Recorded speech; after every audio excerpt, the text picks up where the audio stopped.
Даярсыңарбы? Башталып бере бериңиз сурооңузду. Ассаламу алейкум, урматтуу мекендештер, урматтуу бир туугандар, урматтуу кыргызстандыктар. Урматтуу жүрөгү мээримге толгон жоомарт берешен инсандар. Биз Ак Ниет Аманат коомдук фонду кайрадан артыбызда турган 9 үй бүлөгө ылайыктуу салынып аткан муктаждар комплексинин алдында турабыз. Бүгүн бизде дагы өзгөчө конок бар. Урматтуу мекендештер, урматтуу бир туугандар, мен азыр өзгөчө толкунданып сүйүнүп турам. Себеби жанымда турган Шабдан мырза ата-энеси менен баласы менен мына жанымда турат. Шабдан мырза кадимки эле YouTube каналынан, интернет булагынан, GIF деген оюн баракчасынан Kia Rio 2015 жылкы автомашинасын утуп алыптыр. Мен кадимки Шабдан мырза утуп алгандай эле сүйүнүп, бул кандай сүйүнсө мен деле ушундай эле сүйүнүп турам. Булга Алла Таала ушундай бир белегин бериптир. Бул кандай ушундай сүйүнүп, кубанып турганын көрүп, мен дагы сүйүнүп турам. Өзүм как будто мен утуп алгандай эле болуп турам. Бирок, урматтуу мекендештер, бүгүнкү күндө интернет булактарында GIF оюндары аябай көп өтүп атат. Көрөсүздөр, билесиздер. Инстаграмга кирсеңиздер деле бүтүп эле баары GIF ойнотобуз, GIF дешип эле чыгат. Эми ар кимдин өзүнүн максаты бар. Бирок ошол GIF'ти ойнотуп, анан оюнчу утуп алып, эмнеге жаратаарын бизге караңгы. Эми өздөрүнө насип этсе болду. Бирок ошол GIF'тин аркасынан GIF'ти ойнотуп аткан инсандар дагы ар кандай кызыкчылык максаттарга барган дагы инсандар аз эмес. Урматтуу мекендештер, урматтуу бир туугандар, сөзүмдүн кыскасы, мына ушул GIF оюнунан утуп алган ошол автомашина, Rio машинасын утуп алган Шабдан мырза бүгүн биздин Ак Ниет Аманат коомдук фондунун жасап аткан ишинин алдына ата-энесин ээрчитип, мына ушинтип кадимки дем алдыруучу кычкылтек, кислородный аппарат деп коет, мынакей муну көрүп атасыздар. Кече биз тапшыргандар башкача эле, бул дагы башкачараак экен. 56 000 сомго банктын өзүнөн алдык дейт. Мына ушуну сизге тапшырып коелу. Сиз муктаж болгон, ушуга муктаж болуп аткан элибизге жеткирип берсеңиз, биз ушундай машина утуп алдык деп кубанып, сүйүнүп келиптир, урматтуу мекендештер, урматтуу бир туугандар. Бул өтө сонун жаңылык. Мен чындыгында толкунданып турам, ушундай инсандар көп болсун дейт элем. Анан ошол GIF оюнун ойноткон аты ким эле? Гүлжигит Ахматов Москва жеринде. Москва жеринде ойнотулган экен бул оюн. Ошол оюнду ойноткон Гүлжигит Ахматовтан Алла разы болсун. Гүлжигит Ахматов, эгерде эфирден көрүп аткан болсоңуз, сиздерге Кыргызстандан ысык салам. Кудай бурса, көрдүңүзбү? Сиздин белегиңизди утуп алган инсан тек гана өзүнө гана жумшабастан кайрымдуулукка жумшап атат. Үлгү алыңыздар, урматтуу мекендештер. Алла Тааланын берген белегин өзүнө камтып, өзүнө бекитип албастан, өзүнө гана жаратып албастан, ушундай муктаждыкка жаратып аткан жоп-жөнөкөй мырзадан үлгү алыңыздар. Урматтуу бир туугандар, баардыгы ниетке жараша болот. Ар ким ниетине жараша Кудайым берет. Балким ушул баланын ниетинде бардыр эле кече. Ошон үчүн көп инсандар айтат, утуп алсаң эмне кыласың, мынтип алсаң эмне кыласың, баягы сыйкырчыдай болуп алтын балык кармап алсаң эмне кыласың десе, мен бул жакка кетип калам, ал жактага кетип калам, үй салып алам, тиги бул кылам. Бул Кудайдын ошол ниетиңе жараша берет да сага. Алла Таала, көрдүңүзбү, ниетине жараша, ниети жакшы инсандарга ушундай белектерин берип атат. Ал белектерин кайрымдуулукка жумшап аткан инсандар аз эмес. Алла разы болсун, Гүлжигит мырза, Кудай буйруса, эмне максат менен ойноткон болсоңуз, ошол максатыңызга жетиңиз.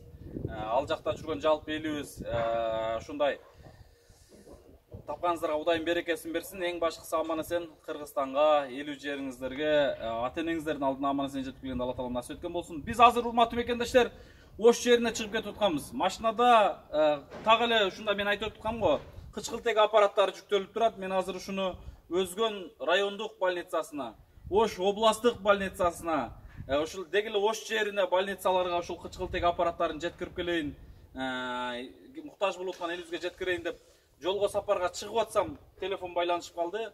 Азыр кабыл алып атабыз буйруса, Кудай кааласа буну дагы муктаж болгон элибизге жеткиребиз иншалла. Кул жигит мырза, бир кыскача айтып кетсеңиз, толкундоо кандай болуп атат? Сезим кандай болуп атат? 2015-жылкы Kia Rio'ну утуп алуу бул ар бир адамдын эле пешенесине жазбаса керек. Ал машинаны канча инсандар, канча иштеп ала албаган инсандар бар. Бирок сиз ошончо иштеп, ошончо кыйналып отурбастан эле Кудайым сизге мына сага деп белегин тапшырып койду. Эми ошол автомашинаны эмне кылайын деп турасыз? Мен бул инизин розыгрышына ушу 26 күнү акыркы оюн коюлду. Ушул болот дегенден өзүм деле кызыгып бир билет алып көрөйүн деп алдым эле. Мындай Рио утулышым ойдо эле жок эле, биз үчүн күтүлгөн белек болду. Гүл жигит инибизге терең ыраазыбыз, баарыбыз. Инибиздин bundan кийинки дагы розыгрыштарына катышалы деп ниет кылып атабыз. Кудай кааласа мына ушул кычкылтек аппаратыны өз дарегине жеткирген ойдобуз. Урматтуу YouTube көрүүчүлөр, сиздерге деле розыгрышка катышкан оюнчулар, сиздерге деле чоң рахмат. Бул менин деле белегим эмес, бул сиздердин деле белегиңиздер болот. Иншаллах. Не детилеген кыргыз элибиз тынч болсун. Ар дайым ушундай элге кызмат кылган инсандардан болойлу ар бирибиз. Апамдар сүйлөп. Машинаны эмне кылайын деп атасың? Ошону айтчы. Машинаны кыргыз элине ушу алып келип ата-энеңе бересиңби же ал жакта калабы? Эмне кыласың? Кудай кааласа ата-энебизге беребиз машинаны. Алып келесиңер буяка? Алып келебиз, Кудай кааласа иншалла. Состояниясы кандай экен машинанын? Машина состояниясы жакшы экен. Бул жака алып келесиңер? Бул жака алып келебиз, Кудай кааласа. Машалла. Менин кеңешим ушу үй бүлөңөргө берген Кудай кааласа ошол белекти атаңызга тапшырып, белек кылып берсеңиз жаңылышпайсыз иншалла. Эгерде алып келип алган болсоңуз, эгер алып келип албаган болсоңуз, ал жактан бул жака алмаштырып, өзүңүз карап көрүп неме кылсаңыз болот, кыскасын айтканда. Урматтуу мекендештер, мынакей көрүп атасыздар, бул сонун бир мындай айтканда сюрприз, көрдүңүздөр, билдиңиздер. Ар бириңиздерге ушундай сүйүнүчтөрдү Алла таалам насип эткен болсун. Эми ушул жалпы эл журтубузга, ошол жакта жүргөн, Россияда жүргөн мекендештерибизге, бир боорлорубузга, ушул оюнду ойноткон мырзага, жалпы элибизге бир жакшы дуа берип коюңузчу. Асагал өзүңүз дуа бериңиз. Амин. Şu балдар ойногон ойногон оюндары дайыма бола берсин, дайыма өздөрү менен өздөрү көрүшө берсин, тынч болсун, элибиз үчүн, жерибиз үчүн, şu элиме деп дайыма ушинтип жүрө берели. Машина утуп алган кандай экен эне сезимде? Кубанычка батпай. Жакшы. Сүйүнүп атат. Ишенип отурасызбы чындап эле деп? Өзү машинени түнкү 10-да ойнолду. Маған айткан жок, мен ушу кызыгып карап отура бердим, оюн башталгандан аягына чейин болдум. 9-чу билетке машина коюлган экен. 8 билетке 5000 рубльден баягы ээ болушту. 8 адам. 9-чусу ошо машина коюлган экен. Өзүбүздө ишенем бар кубанычка. Ушу утканага. Bir işeni arabaya durup, o falan çıktı. Kılıçdan'ın ona geldiğinde çıktı, Kılıçdan'a gitti. Aylamıştı, yürüyüştü. Şu. Сонун. Урматтуу мекендештер, ушундай караңыздар, бул белек утуп алуу деген ар бир адамга бир сонун кубаныч, сүйүнүч алып келет. Мен ушул үй бүлө кандай сүйүнүп атсам, мен да ушундай эле сүйүнүп турам. Себеби ошол Алла таала берген белек дагы ошол Аллах сүйгөн пенделерге буйруйт да. Мына ушундай орто семьяга буйруйт. Мен шүгүр кылам. Колунда бар чиренген инсанга эмес, мына ушундай кайрымдуулукка жумшаган, муктаждарга берем деген инсандарга ошол белектерди буйруп койгонуна шүгүр кылам. Эгерде жүрөгү текебер инсанга буйруганда, ал инсандан бул кычкылтек 56 000 сомдук кычкылтек аппараты тургай 1000 сомдук дары дагы чыкмаган эмес. Ошондуктан Алла таала андай инсандарга буйрубайт. Албетте бул Алла тааланын буйругу. Урматтуу мекендештер, тынч болуңуздар, аман болуңуздар. Шабдан мырза, белегиңиз кут болсун. үй бүлөңүздөргө жакшылыктарга насип эткен болсун. Жакшылыктарга миниңиздер, жакшылыктарга жаратыңыздар. Ошону ойноткон Гүлжигит мырза сизге да Алла ыраазы болгон болсун. Кудай буйрса, жакшы ниет, жакшы максат менен ойноткон болсоңуз, ошол ниет максатыңызга жетиңиз. Дагы башка ушундай оюнду ойнотуп аткан бир туугандар, мындай үлгү алыңыздар, утуучулар да үлгү алыңыздар, бирок максатты түз коюңуздар.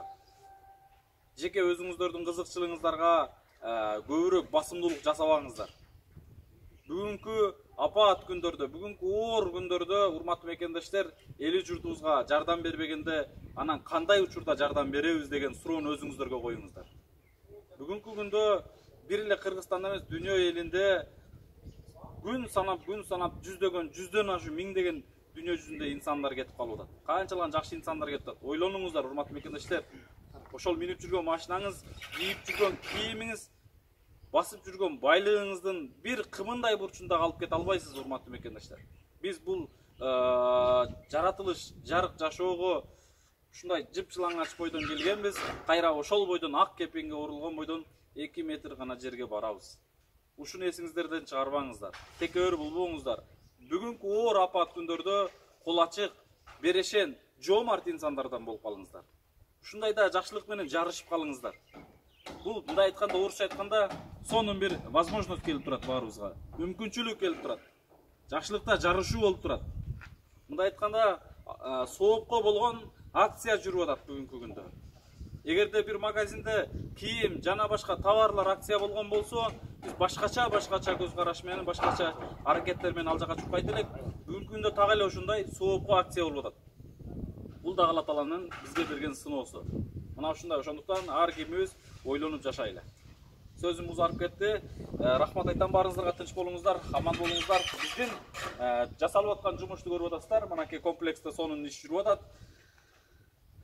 Бардык момун мусулман бир туугандар, эртеңки арапа, бүрсүгүнкү айт майрамыңыздар менен жалпы элибизди, жалпы мекендештерибизди чын жүрөктөн биз Ак ниет аманат коомдук фонду жана жеке өзүм атыман куттуктайм.